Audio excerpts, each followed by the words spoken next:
All right, we are live. So I'm Andrew Rappaport from strivingforeternity.org. I'm with a good friend of mine, Greg from Dead Man Walking, and we're hoping to get our mutual friend, Keith Foskey from You Calvist together. This is something we're doing kind of just spur of the moment. I know folks may not have known in our audiences we were looking to do this, but we actually had a reason for doing this. We want to talk about Christians' responsibility to other Christians. We got some good questions that we're going to discuss, hopefully be educational for everyone. But we do, the real purpose behind it is to help a fellow Christian family, someone that Greg and Keith and I all know, got to meet, Aaron Brewster. He was he was impacted by Hurricane Helen. And what we're trying to do is do a Give, Send, Go to help him raise money. I'll just show this really quick. Oop, that was the wrong one. Wanted both of us there. There we go. Make that bigger. That's a picture for those who are watching the video. In the center there, that's his mailbox. That's how high the water came in. We'll talk about it more later on, but basically they lost their vehicles. Their water came up, took out their HVAC system. His son was living in the RV because he lives in his parents' place while the RV's toast, filled with water all the way, up to. So we wanted to try to help support him, but we also, and so we have a Give, Send, Go if you want, and we'll put it up throughout. GiveSendGo.com/SFE has the details there. But we figured let's not just make this about supporting a person. We wanted to get in some good discussion. And so, Greg, when we talk about Christian responsibility to other Christians, I guess the first thing, right? You and I were talking some questions we should first ask. I'll hand it over to you to maybe you could either share what you want about Aaron or start us off with some fun discussion. Oh yeah, absolutely. First of all, thank you for inviting me onto this live stream, because we were talking off air a little bit too, and it's like, a lot of Christians talk about charity. They talk about giving. They talk about discipling. They talk about all these things. But when their money has to meet the road, right? When they got to put their money where their mouth is, or however you say that, they disappear. It seems like, oh, I don't want to give to that or do that, right? So I have a brother in you, Andrew Rappaport, when you said, hey, we met this guy. We've hung out a few times. We were with him for 3 or 4 days at the conference last year in February. He's got 10 foot of water in his house. He's, basically the house is ruined. I've worked in water restoration for quite a while, especially in real estate. That house is destroyed.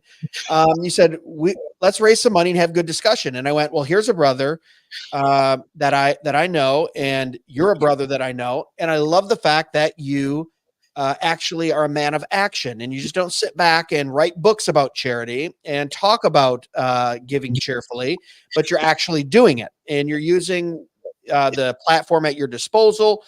You're using your connections and networking to go, yeah, I want to help this brother out. So yeah, that link on there, guys, if you're watching right now, go give freely because we're brothers in the Lord. He's a brother in the Lord. That's all you need to know.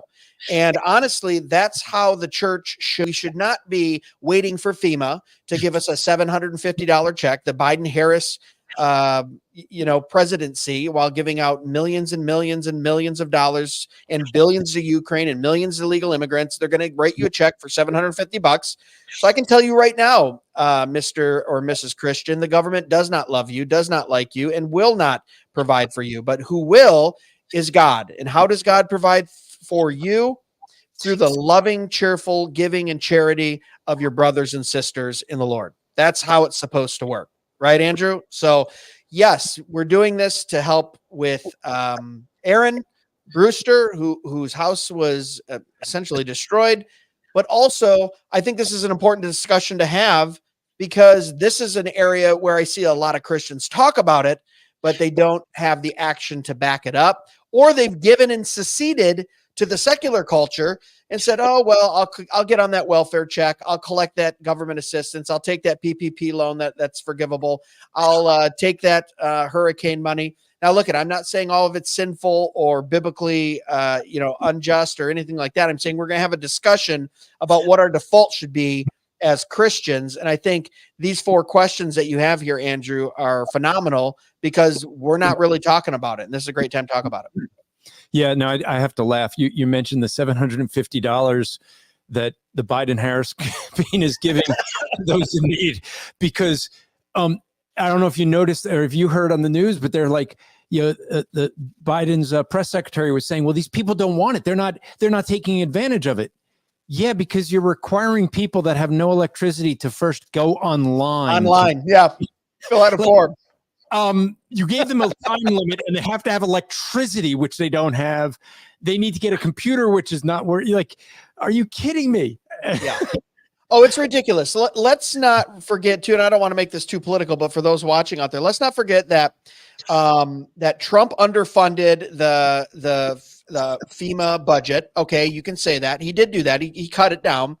Biden came into office. He didn't refund it. He didn't build it back up. He kept it low. But then what he did is he made 2 subcategories. One was for relief. One was for immigrants. And he took the money from the relief, gave it all to immigrants, and then said, hey, we don't have any money. And when people pressed back on him, he said, what? I didn't spend FEMA funds on immigrants.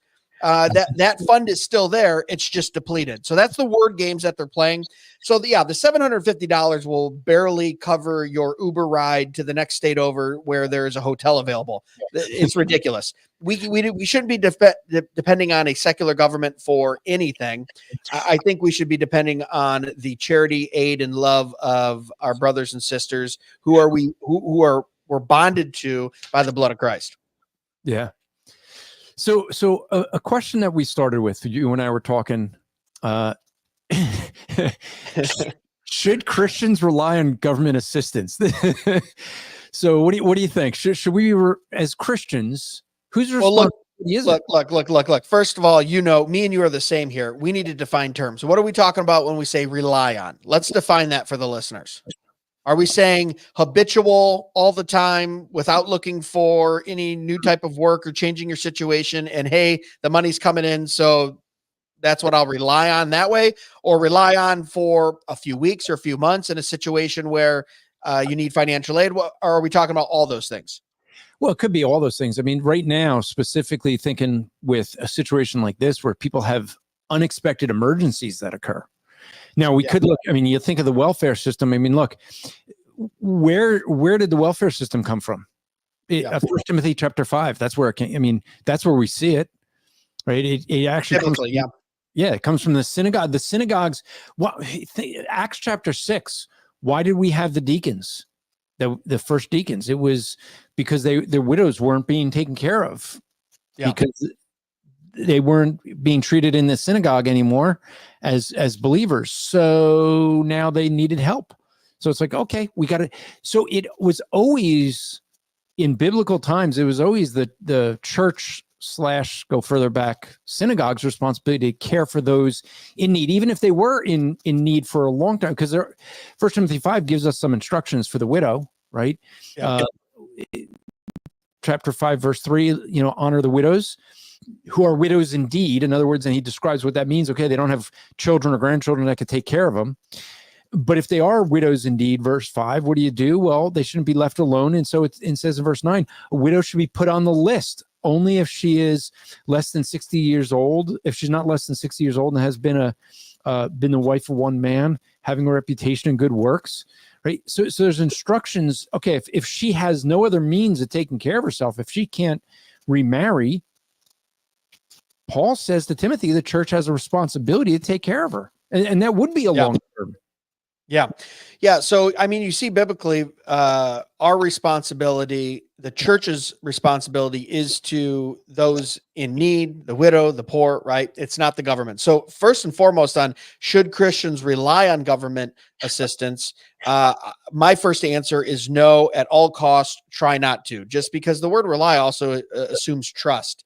And frankly, I don't trust the politicians and the federal and state governments that are in charge of our civil sphere right now. Wait a minute. Aren't you a politician?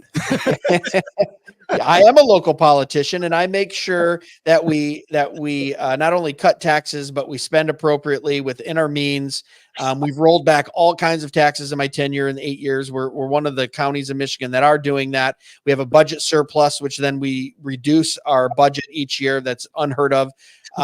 But that's only because there's guys like me on the board that are always pushing for that. You know, a lot of locally elected officials, state and federal, they become apathetic, and it's all about how much more can we take. That's why we're running a $30 trillion deficit. But my point being is the churches have stepped back over the last 100 years. I know you and I were talking offline earlier, and just going, 100 years ago, you could go to a Catholic charity if you lost your job or if you had substance abuse issues, or you were a widow. They would train you, they would house you, they would feed you for amount of time, they would job place you. You were required to go to mass, but they would get you back on your feet. And the Catholic Church did that. There was many Presbyterian and Baptist churches that had those same types of programs. And then you have the end of World War I and II. You have the introduction in 1913 of the federal income tax. You have the expansion of the progressive government by Roosevelt. And next thing you know, churches have just stepped back. And they've said, oh, I guess it's the government's job to take care of people who can't help themselves. And instead, the churches turned inward and started building their $10 million churches and running churches like an S Corp, paying their pastors millions of dollars. And now I'm generalizing, but that goes on a lot. You have to realize if we took $20 billion, put it into a fund, we could buy every single homeless person here in America a house. Okay. We sent 30 billion to Ukraine just last month. 20 billion, we could solve homelessness. Guess what? If you take the top 50 mega churches and you add together their budget, it's about $20 billion. That's insane. That's telling you that the church has the resources to take care of every single person in this country appropriately, but we just choose not to. And that's horrendous. So it's on us as the church. I would say as a person, yeah, don't get hooked into the welfare, to the food card, to government assistance.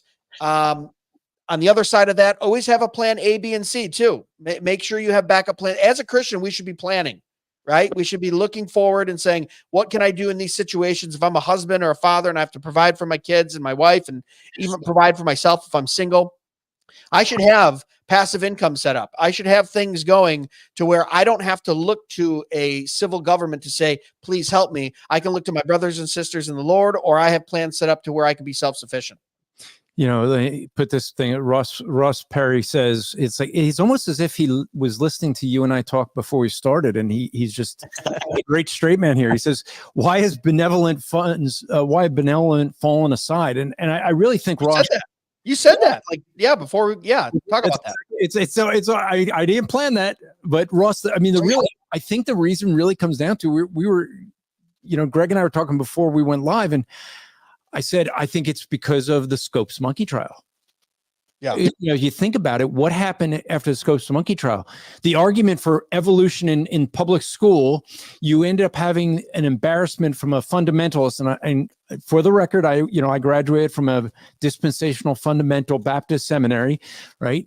But it was the we forgive you. Yeah. It was the fundamentalists, though, that they were embarrassed by the Scopes monkey trial when the lawyer was allowed to put him, he let the other lawyer put him on the stand, and ends up arguing for a mix between evolution and creation. Oh, God created evolution, and it was a theistic evolution. It was an embarrassment. And what did the fundamentalist churches do? Pulled out of society altogether, pulled out of churches, pulled out of everything.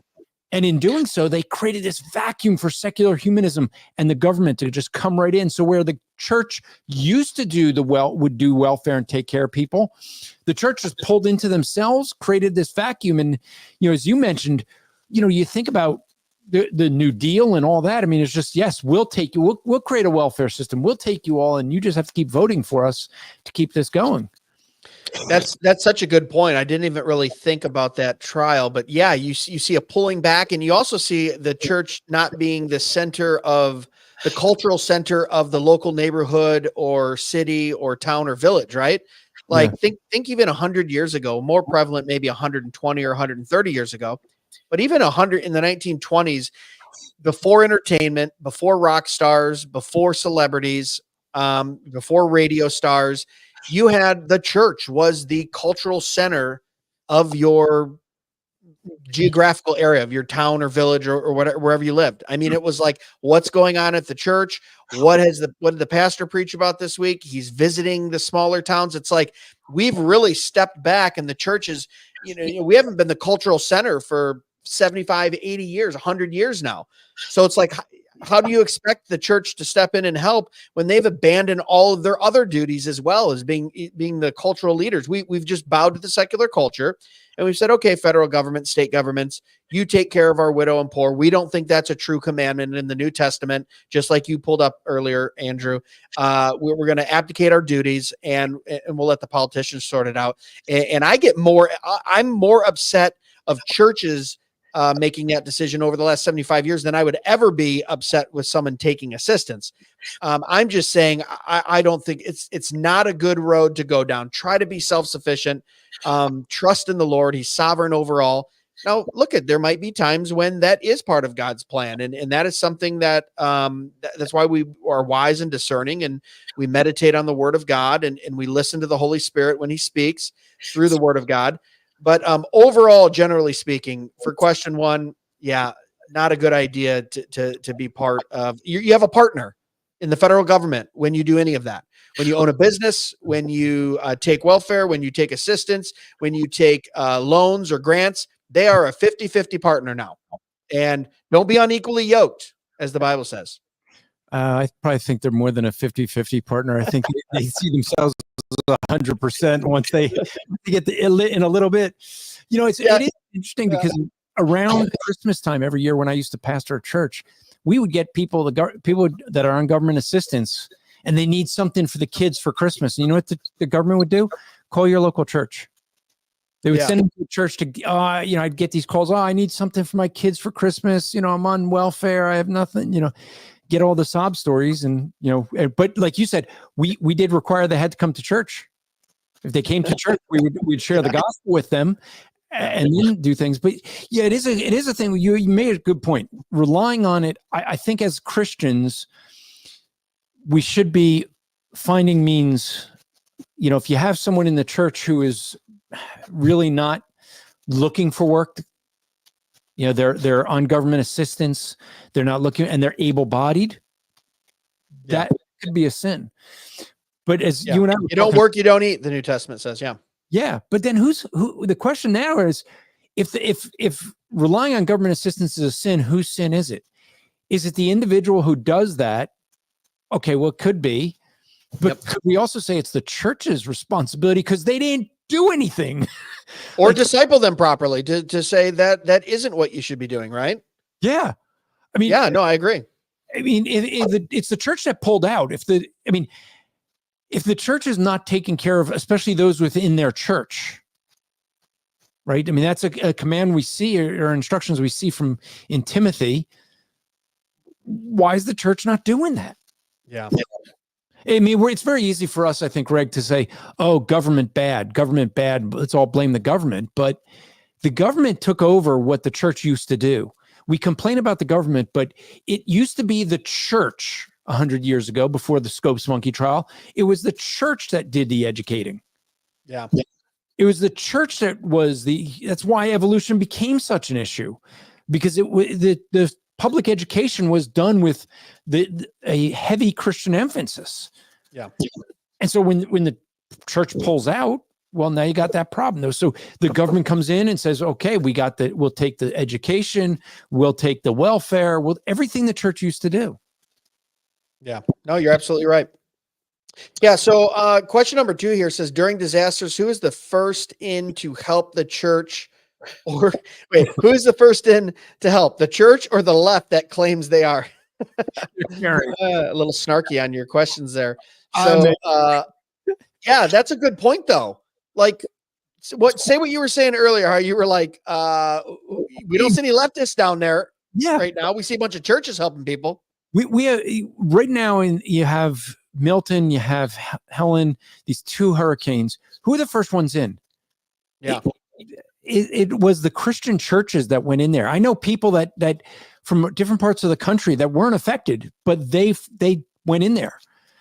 Now, granted, I do know one that after Helen, someone who I know knew a Christian brother that came out to try to bring him food, water, different supplies. Mhm. He was stopped by FEMA. FEMA stopped this person and said, if you go, FEMA wanted to confiscate all the water, because he had just gallons and gallons, gallons of water, all this water and food in the back of his bed. They wanted all of it, and they were going to distribute it. And if he didn't, they were going to arrest him. Wow. It was like, that's crazy. Yeah. It's like, no, I'm going to a friend's and I'm going to help someone individually. But yeah, I mean, this is the thing. It's the Christians that go in first. The left, they say they care with a $750.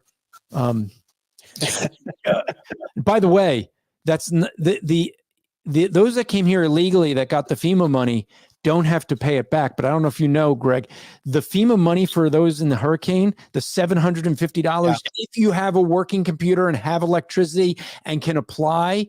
And also part of that is there was like, how much money you make, things like this. But if you can get that, don't forget, you got to pay that back. Yeah. It's a loan. It's a loan. That's crazy, man. So no. I was just gonna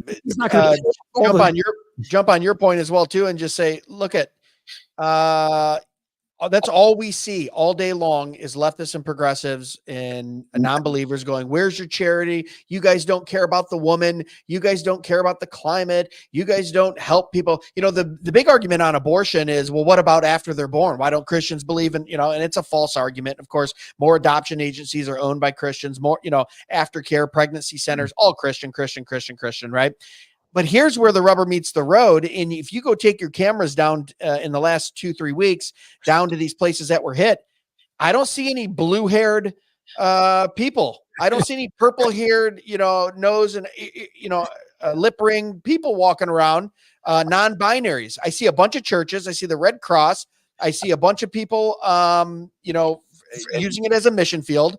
So it's like, what are we talking about here? Because the church has always been the first to respond. We just in the last segment, basically called out the church and got mad at them, but and said, hey, you fix your stuff. But I will compliment the Western Christian Church for this. We are very good at making sure we respond in times of crisis. Maybe it needs to be more than times of crisis, but at times of crisis, we're the first in line to help, to give money, to give time, to give effort, support.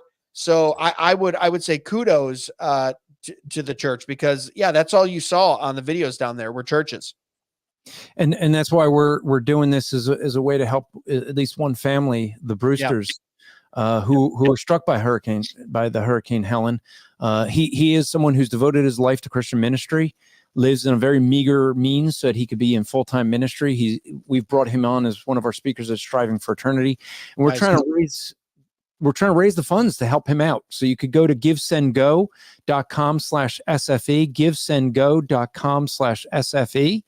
I'm going to have that here on the video. I'll put that in. I'll make this into a podcast episode, and I'll put it in. Can you show that picture again for those watching? Sure. Look at that. Look. I mean, so you figure that's at least 5 foot of water there. Yeah, I mean, if you look at the house across the street from in the center, there is his mailbox. So it's all the way up to the mailbox.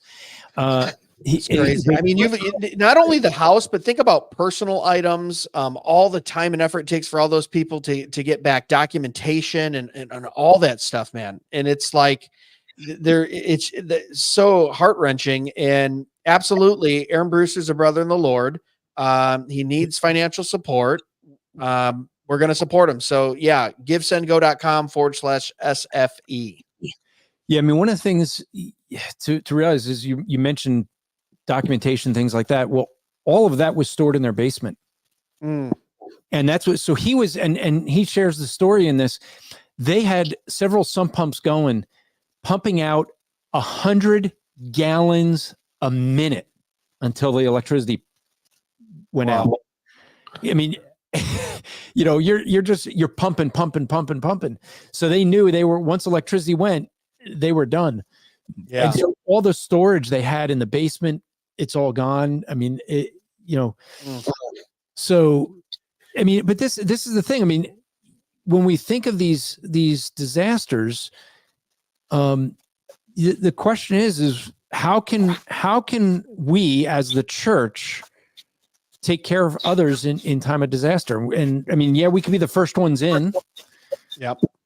There are some people who are EMTs, and if you're an EMT, I mean, there are, maybe there's not much the Southern Baptists do well, but at least one thing the Southern Baptists do well is they do have an emergency relief group that is one of the first ones to go in, and they're volunteers. So when you're giving to them to support those efforts, and I get it that some people feel they can't give to the Southern Baptist Convention, but it's hard. I mean, you're giving to volunteers to go into situations like that. It's much better than the Red Cross.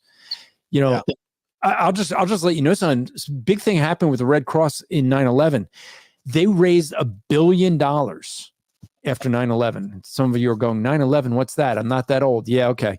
We'll read about it in the books. But they raised so much money in outpouring to help the families that what the Red Cross did was they were like, oh, well, you know what we should do? We should put this money in the bank and we'll use the interest.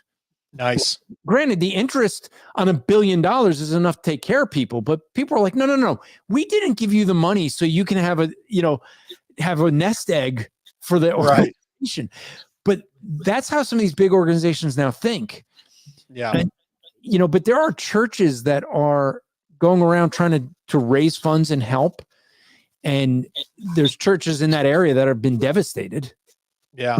So, that's why we want to do this. We wanted to do it, what little we could do to help at least one family that has a lot of expenses now. And they don't have these. And you've got to realize that as a church member, as a believer, churches just don't help by writing a check. I mean, you have congregations that have gifts, congregants that have gifts and skills, right? Especially, I think of my church. We have guys that own drywall companies, construction companies. I'm a real estate broker. I have guys that are painters. I have guys that do fire and water restoration. We have guys that do web design. We have, right. And they're all very skilled. Most of them own their own business. If not, they're an influencer or a decision maker at their business. That's how you can help as well too. I mean, we built a 20,000 square foot church, and it was all on the back of the congregants coming in and doing the concrete and doing the roof, and right now it all passed code and everything. Don't worry, you come to my church, it's not going to collapse. We're all skilled labor. But the point being is there's ways for churches to help outside of just, here's some money, right? A church I used to go to, we had flooding in mid-Michigan up here. Some dams broke and it flooded a whole city. And all the churches down here in Monroe County, which we were 200 miles away south, all the churches got together and sponsored a whole house and went up with their church members and ripped out drywall, restudded walls, retiled, right? Now, there was some money given, but the majority of that help was done by actual labor, by skilled congregants and church members. And that's just as effective. And sometimes it's harder to do, right? To give your time and your skill instead of, just write them a $500 check. I'll write them $1,000, right? That's easier to do when you have actual believers that go, I want to give my time away from my family and my wife and my job or whatever to go help this person. I mean, that's true charity. So it's not just writing a check. I think in that third question, how can we care for people, how the church can care for people in disasters? That's one way too. Let's think about how we can use our skills that God gave us, our gifts that he gave us, how we can use it better for the kingdom and helping others too. And some of this stuff doesn't take, you don't have to be an expert in drywall or I mean, some of it's just after a disaster like this, you just need someone to come and just sift through all the garbage, like throw out the trash. Oh, this, sift through this. Okay. Yeah, no, this, toss it. Right. I mean, a lot of it's just going to be thrown out, and it's, I mean, that's what Aaron had to do. So Aaron actually couldn't leave his house because I think his father has health issues. So his father couldn't be evacuated. So his wife and daughter got evacuated. His son happens to be in Washington, D.C. He is an actor in the Pilgrim's Progress play that they have there at the Museum of the Bible. Oh, cool. Yeah, it actually was kind of neat. I went down there not knowing his son was going to be in there, and so I got to hang out with his son at the Museum of the Bible. But you look at that. He had to stay behind, take care of his father, and they're trying to he's trying to take as much of the storage out from the basement, get it as high as they can. They tried getting everything as high as they could, but he's not a young guy anymore. He's going down there and doing all that. He was in pain, and he had to speak at the ACBC conference in Dallas like a week or so after that. Wow. So he's trying to get his family set up. So he was working nonstop when the water started to recede to get them where they, to be where they could be able to be okay for him to go and speak. And, wow. And so he had to wait to try to get out of town. And, well, look, if there's anyone on this live stream too that would feel the urge to donate to this, I would say do it. He's a good brother in the Lord. He's been through a lot. GiveSendGo.com/SFE. I know, Andrew, you have it here up on the screen. I'll make sure I link it to this live stream when we're done as well too. And Aaron, what a fun time we had with him in February. Really loved his sense of humor. You and him together are hilarious. And we all stayed in the same house for 3 or 4 days. But just a good brother in the Lord, doing a lot of good stuff for family ministry as well, too. I know he's connected with Striving for Eternity, but last time I checked, he was doing a lot of family ministry stuff too, right?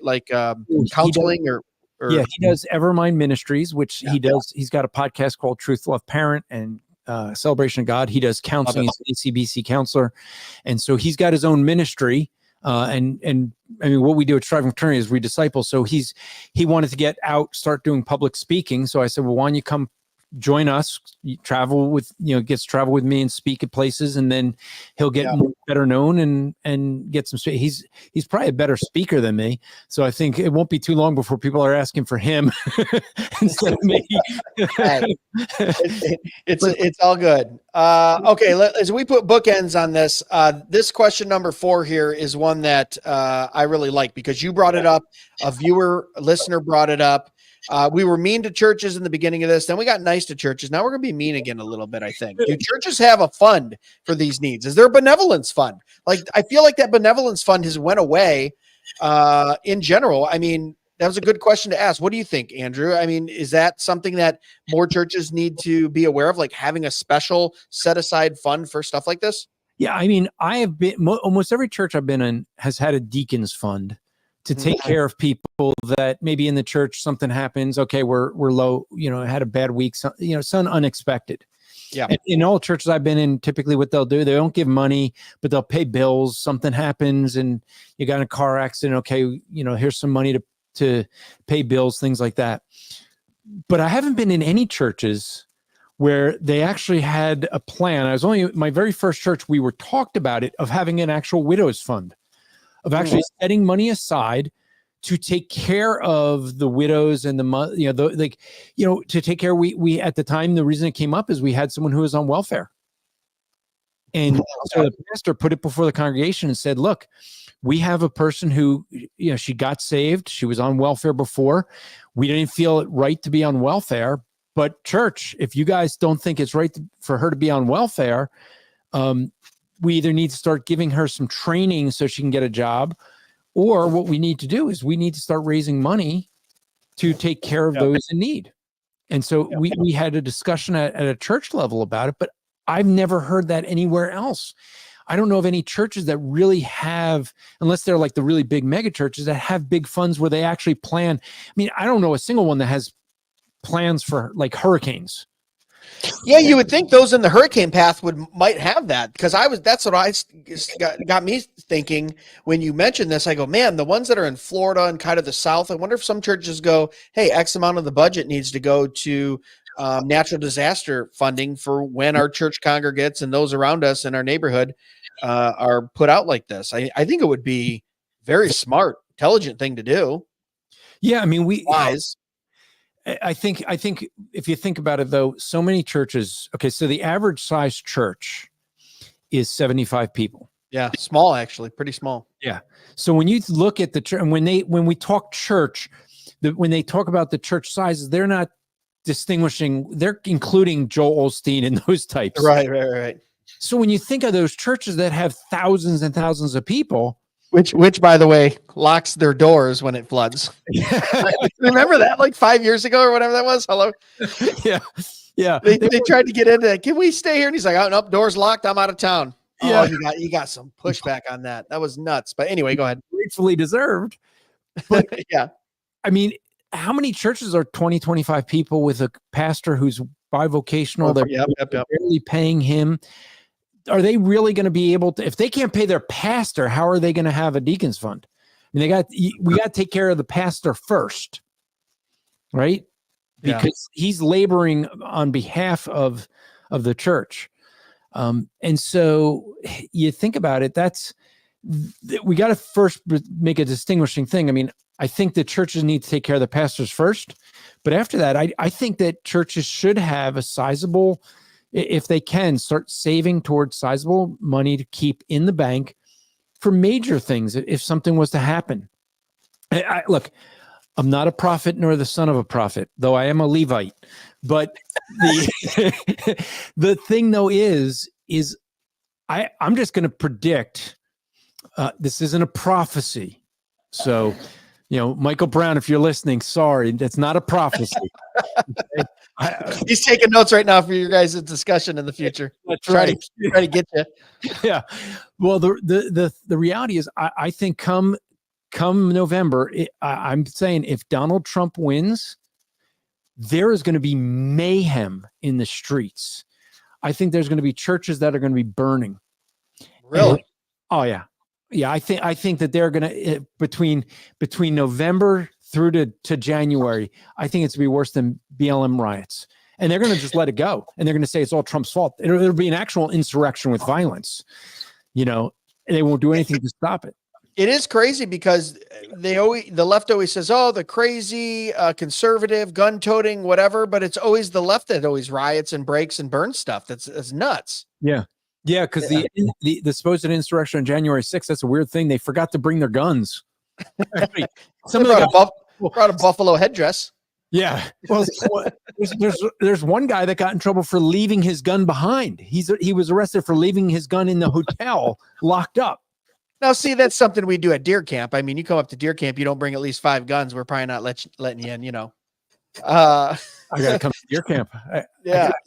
Hey, if you make that move we were talking about before, won't be too far away. You have to come up to my property. Yeah. Yeah. So churches should have the fund. Every church should have a benevolence fund. Here's the problem, though, Andrew, as we wrap this up, because I do have to go in a few minutes, but churches have become competitive now. Mm-hmm. I saw when I knew the end was near was like 3 years ago. I was talking to a church planner of a mega church, and he said, "Oh, this is crazy, man. This is what we do. We have geotagging to where we geotag around other churches, and then when people walk into the church, it pings us and lets us know, and then we link that to Facebook where we can see what their average income is because we have that, and then we can target where they're going. So if like 10 new people go to this church down the street."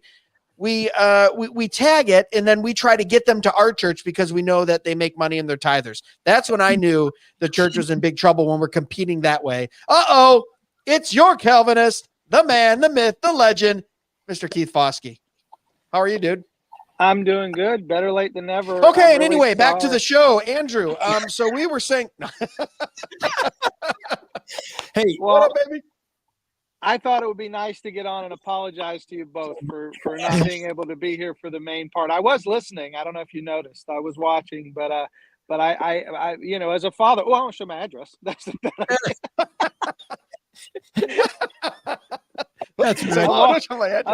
walking around on my front porch here.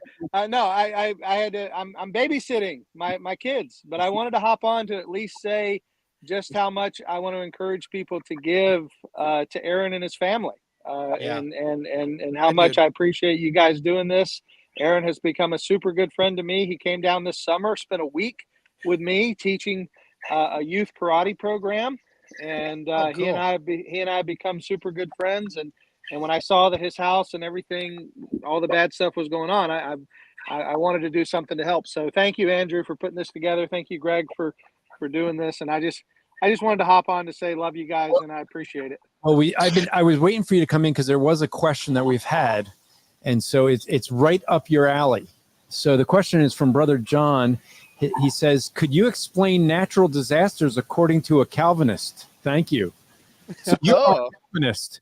So we've got your Calvinist here. You're our Calvinist, so it's a Oh no, I that wasn't for his question. I'm literally staring into the sun. Oh no, I know you're staring into the sun. So could you explain natural disasters according to a Calvinist? What do you think? Yeah, if you go into Isaiah, it tells us that that God is sovereign over all things. In Isaiah 45, I just preached this a week ago. I was in Barrow Baptist Church in Arkansas, and I preached about God raising up Cyrus to allow the people of Israel out of bondage. And I talked about how God raises up leaders, and God is sovereign over who's in charge. God is the one who is sovereign over bringing all things about. Now, he uses means, he uses people. We should still vote, things like that, because God uses those as part of how he brings his will about. But his will ultimately be done. And in that passage in Isaiah 45, it says that God brings good and he creates calamity. And he does it for his own purposes. And we don't understand always what God's purpose is, but the Bible does promise us that he will work all things together for the good of those who love him and are called according to his purpose. That doesn't say all things are good. It says all things will work together for the good of those who love him. And that's a very specific group. It's not everybody. All things don't work good for everybody, but work together for the good of those who love him and are called according to his purpose. That means those people who trust in Christ can know that nothing is going to touch them that doesn't have the purpose of God and that is not out is going to take away God's love for them. That's what Paul says in Romans chapter 8. He says all things work together for good and nothing can separate us from the love of God. So Wait, that's our confidence. Are you saying that God doesn't have a wonderful plan for my life?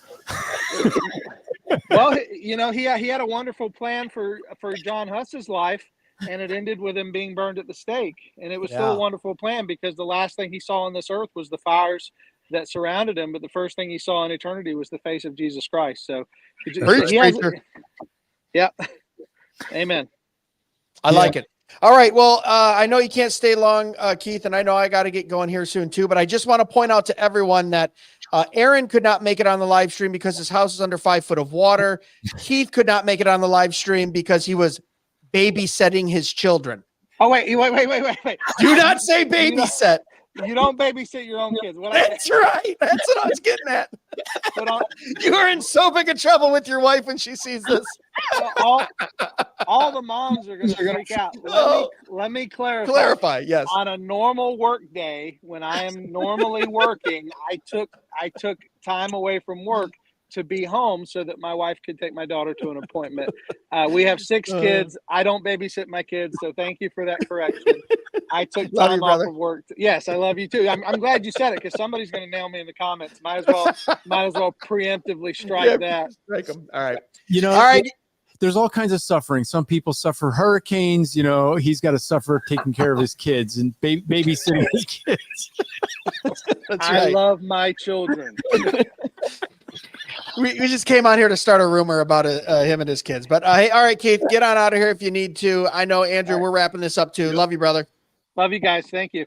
All right. Thanks, Keith. Yeah, the plan was for all 3 of us to be here, but you know, Keith knew that he had responsibilities at home that he was hoping he'd be able to be in, but he just jumped in quickly. So, so with that, yeah, I mean, if you guys could help out, I'll put the picture up again, but if you can go to givesendgo.com/SFE, givesendgo.com/SFE. GiveSendGo is the Christian version of, the crowdfunding, because since, the crowdfunding got rid of Christian people giving.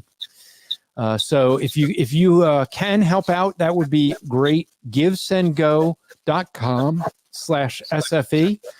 Give any amount. I will, I'll admit that I am someone who donated. I wasn't just going to put, you have to make sure you donate if you're asking others, right? Right. I can't go doing that and not do it myself, right?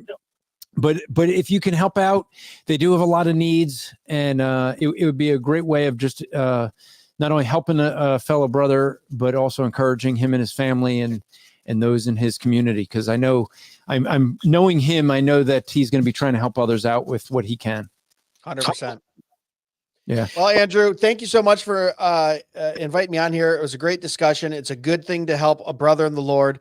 Let's help Aaron Brewster out in this time of difficulty. I know he trusts in the Lord. He trusts in his sovereignty, as do you and I. So thank you so much for letting me be part of this. Yeah. Thanks for coming in. Thanks for Keith for coming in. I'll just close by saying givesendgo.com/SFE. And that's a wrap. Love it.